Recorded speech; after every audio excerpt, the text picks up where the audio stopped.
பதினெட்டாம் ஒரு மிக புண்ணியமான நாள். 500 வருடங்களாக பல கோடி மக்கள், பல கோடி இந்துக்கள் தவம் செய்தது பலனால இன்னைக்கு நம்முடைய ராமர் ஆலய பிரதிஷ்டை நடக்கிறது. 4.5 லட்சம் பலிதானிகளுடைய அந்த ஆத்மாக்களை நாம் இன்னைக்கு சிந்திச்சு அவங்களுக்கு வந்தனம் சொல்லணும். அவங்களுடைய அந்த பலிதானம் தான் நமக்கு இந்த ஆலய பிரதிஷ்டைக்கான ஏற்பாடை செய்ய வழிவகுத்திருக்கிறது.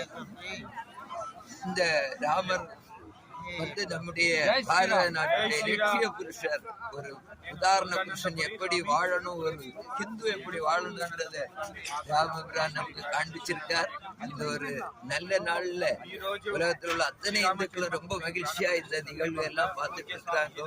எல்லாருடைய பிரார்த்தனை காரணமாக பாரதம் ஒரு இந்து நாடாக, உலகத்துக்கு வழிகாட்டிய கூடிய ஒரு நாடாக மாறுறதுக்கு நாம் எல்லாரும் பிரார்த்தனை செய்வோம்.